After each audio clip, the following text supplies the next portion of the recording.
In this video, we introduce the so-called world behind the text, some concepts that are related to it, the kinds of questions you might ask when engaging the world behind the text, and some of the tools that you might use to get answers to some of those questions that you have been asking about the world behind the text. So to begin, as we have done before, so we will do again, we will recall what the different worlds are. So I want you to sort of complete the sentence here, fill in the blank as it were. The world in front of the text is this, the world of the text is this, the world behind the text is this. Go ahead and pause. Finish these sentences with just a phrase or two, and then unpause, and we'll come back and we'll get a very brief refresher on these two other worlds. All right, so let's return to our hermeneutical circle. When we are talking about the world in front of the text, we're talking about our own social locations, our own positionality, or other person's social locations, other person's positionality, what they bring to the what we or they bring to the interpretation of the text, and how we might learn from our own perspective or other person's perspective. When we're talking about the world in front of the text, we're also talking about things like how the text has historically been received. How has it been received in various communities, whether that be different ecclesial church communities or different social communities. When we're talking about the world of the text, we're talking about the text itself, sort of the literary features of the text, whether those stand behind the text in a sort of diachronic approach, or whether those stand within the text in a synchronic approach. And we are, generally speaking, in this class, more interested in the latter, the so-called final form of the text, which was the synchronic approach to engaging the world of the text. And the world behind the text is those things that stand behind it, culturally or historically. And we're going to talk a little bit more about these things in this video here. So the world behind the text is going to really be engaging three different sort of categories or concepts of things: the historical, the socio-political, and the cultural context. And to get a very brief definition out here about these, or a sense of what we're talking about with respect to each one of these, the historical context is going to be the events experienced and retold by the author or the audience of the biblical text. So these could be sort of major events, such as the destruction of the temple, or they could be more minor events, such as the rise of a certain emperor, or any other number of sort of minor events that were personally experienced either by the author or the audience, or were retold and known by the author or the audience. So that there are these historical happenings that have some relevance and inform the way that an author or an audience generally thinks about the world. Sociopolitical is going to be really referring to and interested in sort of relationships and networks, relationships between persons individually, but also relationships between persons and sort of larger structures, larger social networks, or social sort of norms of behavior, power relations, and these kinds of things.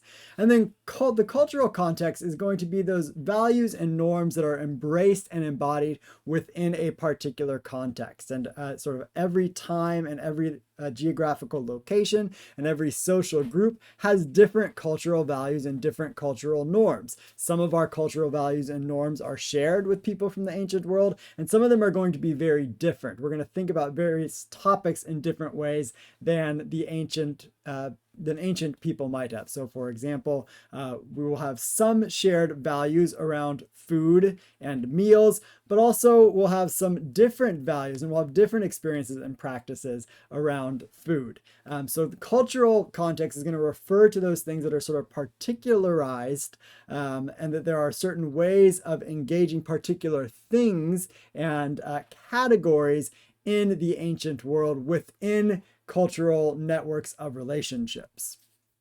And so the kinds of questions we might be asking when we engage the world behind the text is, and this is the world behind the text as a whole. So we're thinking about an entire text, whether it be Revelation, John, Mark, Romans, whatever it might be. We're thinking about the entirety of the biblical text.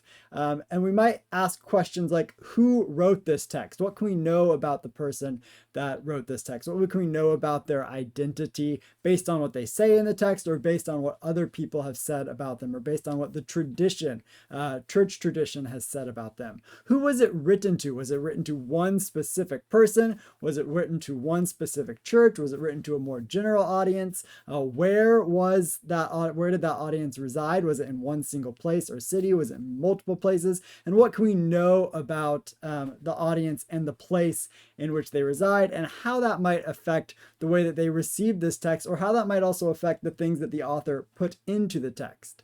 When was it written? A very big sort of sticking point, or a very big pivot point in the New Testament with respect to dating is going to be the destruction of the temple. Whether or not a text was written before 70 CE and the temple was still standing, or after 70 CE and the temple had been destroyed. And then once we can sort of narrow down from that large pivot point, other historical and cultural features might be different at different points in time. So knowing about when something was written, sort of when it stands in relationship to other New Testament texts, whether it comes before them or after them, and whether or not it's related to them in some way, might change the way that we think about and interpret a particular text as a whole and a particular passage.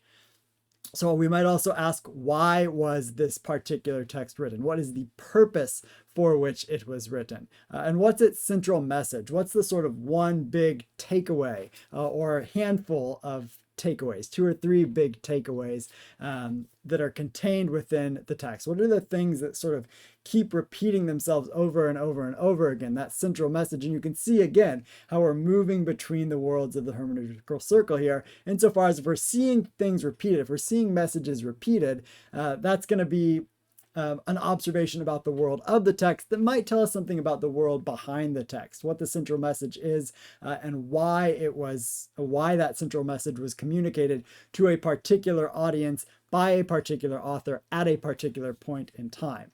And then the last one here, what informs the author's way of thinking? What are the sort of the inputs that are coming in historically and culturally that inform why an author thinks a certain way and why they're communicating a certain message? So all of these are going to be sort of the meta questions, the question behind a text as a whole, or a biblical book as a whole. But we're also going to be interested in the specifics of the text. So the world behind the text not only engages these meta questions, these larger questions about the text as a whole, but it's also going to be interested in looking at a particular passage and identifying the different historical, sociopolitical, and cultural contexts that show up within the text themselves. And we might ask, when we go about this, when we identify those things, we ask things like, how would I be better served knowing more about this particular historical event, this particular sociopolitical concept, or this particular cultural element that seems to be alluded to in the text? And it's at that point that we can sort of go to our different tools. And I put this up here because we're going to get some practice identifying those things. That's going to be in the next video. So we're going to get into the specifics of the world behind the text and practice engaging some of these elements in this next video. And once we have identified those things, once we've said these are the things that I might need to know more about historically, culturally, sociopolitically, in order to be a better interpreter of this text, then we can go to different kinds of tools and different kinds of resources in order to find out more about those things. So I've organized these tools into 2 categories. If you have done any kind of home repair work, auto repair work, you know that tools sort of fall into 2 categories. There are those tools that are going to work for all kinds of different jobs, and you need to have general tools to be able to do most jobs. But then there are tools that you need to do specialized things, and you can't accomplish a particular task unless you have a particular tool that is related to that particular part that you're working on or that particular project that you're doing. And we can think of the tools of exegesis in similar categories. There are those tools that are going to help us generally when we interpret the biblical text, and then there are going to be specialized tools that help us with the particular text, the particular biblical book, or the particular passage that we're dealing with. So in the category of general tools, and you can think of general tools often as the things that you will go to first, your first stop in finding out more information about given historical, socio-political, or cultural elements within a text. We have study Bibles, which are going to contain both notes and essays. Sometimes those notes will be on particular words, phrases, ideas, or concepts that you have highlighted as worthy of more attention. Atlases are going to be maps of particular biblical places. Textbooks, which you have engaged for both your Introduction to the Old Testament and Introduction to the New Testament class, are going to give you general information about the worlds of the Old Testament and the New Testament, as well as information about specific biblical books. So each biblical book in those two different testaments. And then the ones that might be a little bit more, that might be newer to you, are single volume dictionaries and single volume commentaries. These are in general tools because they are still sort of one tool that engages multiple different kinds of things. So a single volume dictionary is going to be a little bit less detailed in what it provides as far as sort of definitions and explanations go. So what a single volume dictionary will have, as with a multi-volume dictionary, will have a particular term or concept, and then it will have essentially a short essay on that concept, further explaining it. But a single volume dictionary is generally going to be concerned with biblical concepts, ideas, in a more general way. It's going to be sort of a more flyover or summary approach. And the same is going to be true with a single volume commentary, because a single volume commentary is going to comment on multiple biblical books. In order to be at a manageable length, it's only going to offer limited commentary on a particular book, and it oftentimes will not comment on particular ideas or phrases within the biblical text, or if it does so in a much more truncated way than does a multi-volume commentary. So a multi-volume commentary, and here we're working from the bottom to the top, is going to be a commentary that's on a particular book, or in some cases a set of a few smaller or shorter books. And its multi-volume commentaries are typically going to be in series, and they're going to go much deeper on any given topic, and they're going to provide you both historical and literary information. So they're going to be engaging both the world of the text and the world behind the text. Multi-volume dictionaries are generally going to be associated with particular genres of literature. So for example, there is a dictionary called Dictionary of Jesus and the Gospels, and a companion dictionary that's a separate volume called the Dictionary of Paul and His Letters. So these are going to have more terms that are specifically related to the Gospels or specifically related to Paul, and they're going to be able to have the space to give you more information about a particular phrase. Another multi-volume commentary dictionary that you should be aware of is the Anchor Bible Dictionary. It's a 5-volume dictionary that covers the entire Bible, but because it is 5 volumes, it contains a whole lot more information.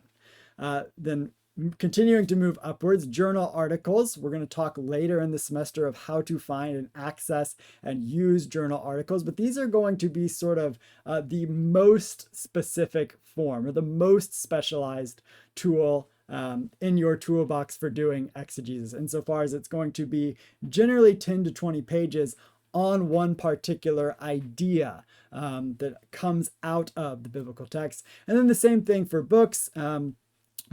Monographs are going to sort of vary in the way that they are used. Some of them are going to contain more general information, but you also find very specialized books on particular verses or particular ideas in a passage. So if you find a certain concept or idea within your passage, you might go ahead and then do a library search for that idea in the particular book that you are engaging, whatever biblical book that might be, and get a list of the different books or monographs that are going to address or be related to that idea within that particular text.